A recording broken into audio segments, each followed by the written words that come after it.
All right. Welcome to the GSMC Wrestling Laureate Podcast. Here on a beautiful Friday. Hope you guys had an amazing week.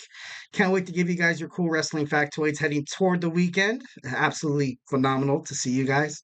Giving you guys the best and the hottest takes in professional wrestling, industry, day and night, every night.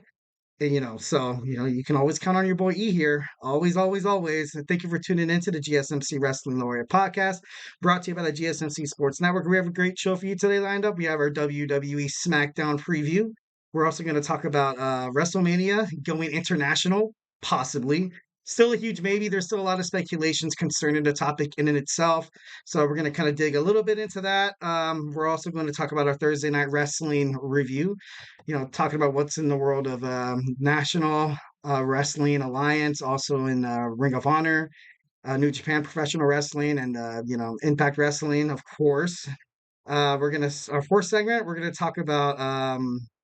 talk about basically everything you need to know about wrestling. And we're gonna end it all off with our fifth segment. We're gonna talk about our wrestling news roundup, where I give you guys everything that's going on in the professional wrestling industry in terms of like breaking news. So just to kind of give you guys something to kind of think about and ponder about in terms of professional wrestling going into the weekend. Or you might run into somebody at a barbecue and be like, "Hey, bro, you watch wrestling?" And you'd be like, "You know what? Yes, yes, I do. I listen to that crazy guy on the YouTube channel of the sports, the GSMC Sports Network in terms of GSMC Wrestling." So yeah, always here to for you guys all the time, day and night.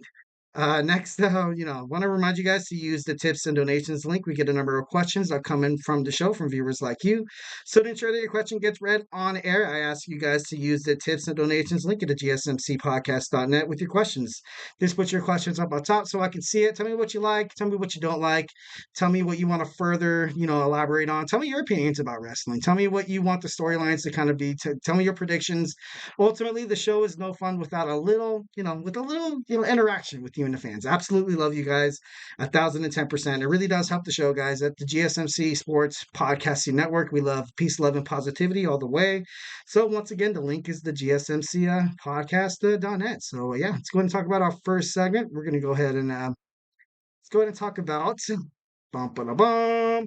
We have our WWE Smackdown preview. So, WWE Smackdown is tonight. It actually aired on the East Coast, but I swear to the Lord that I have not checked any social media platforms, any potential spoilers. So, I'm kind of going in raw here, just like you guys. But I have someone here special. We have the GSMC podcast host, the man, the myth, the legend, Nelson.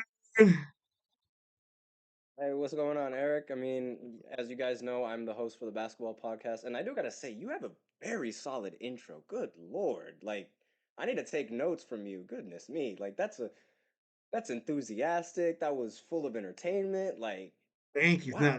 it takes up a lot of my beginning time, so I'm like, you know what? Let's do it. I'm just kidding. No, Right, definitely. no, but like that was very good. But yeah, so like you mentioned how like SmackDown already aired over the East Coast. I am East Coast, so I already saw a little bit of SmackDown. I was doing that while I was watching my Knicks lose in basketball, so that was always fun.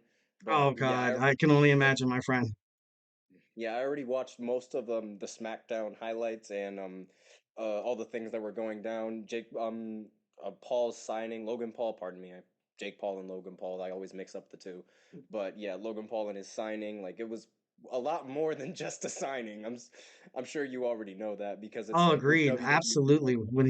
Yeah, when he made his way back, when he made his way into the WWE, a lot of people were shocked.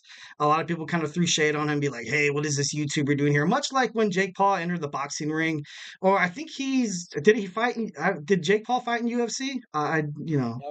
he started boxing first, and Uh, like it wasn't really UFC. I don't think it was boxing first, and it was just like it wasn't really like pro boxing, yeah, but no, it makes a little bit of sense in my opinion because it's like with WWE, like we know there's a lot of things that like unconventionally happen, and it's not really like your conventional type of wrestling. It's more so entertainment, especially exactly. now. So I feel like the, him, like while I don't like him, they definitely fit the bill, if that makes sense. Oh, absolutely, 110%. They're performers. They're great. Like you said before, you can hate them, you can like them. You cannot debate the fact that These guys, the moment they step into a boxing ring or a wrestling ring, they have everyone's attention. Absolutely Exactly. 110%.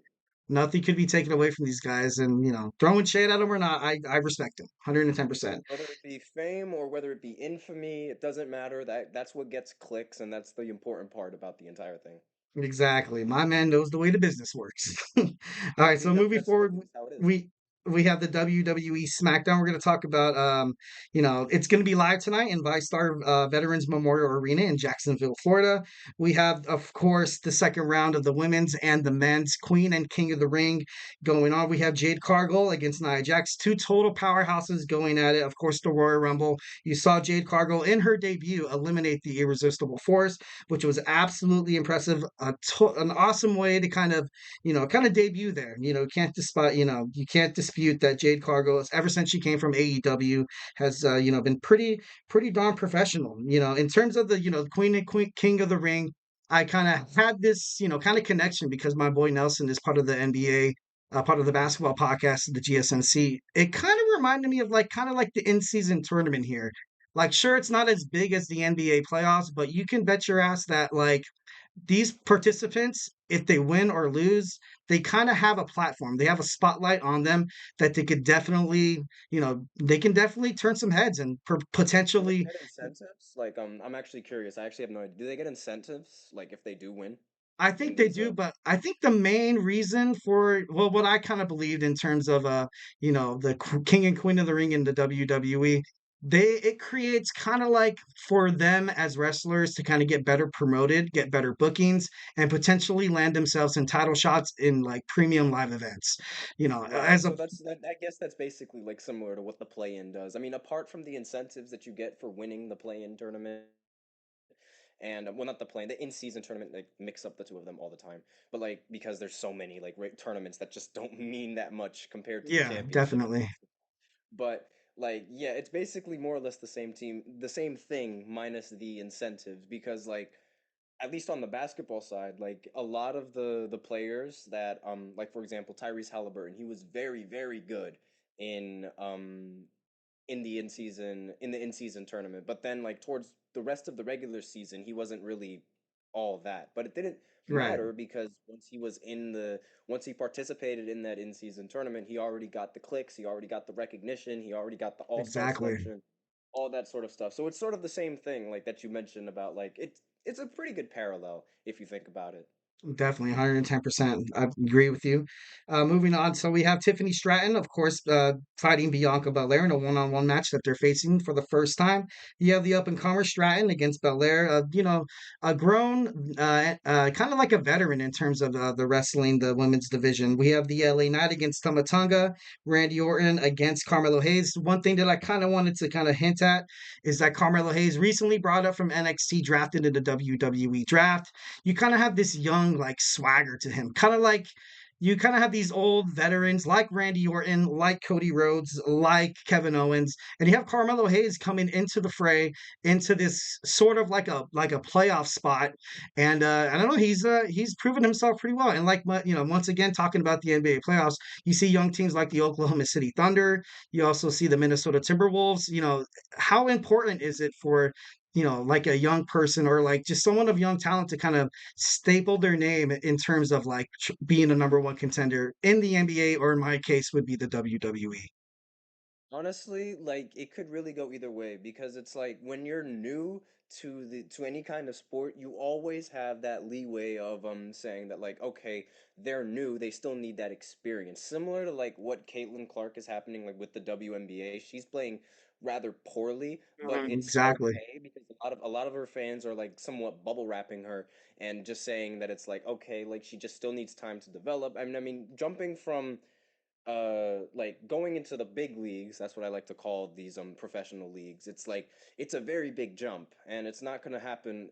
Not everyone is going to get to where they can be and like their best Yeah, potential overnight. That's just not going to happen. And I'm trying not to like spoil any of like the things that are going on I because I know. Yeah. already watched a lot of these. I'm trying very hard not to Yes. spoil things, but like it's good. It's really good. Like the script writers, they did a very good job with this one.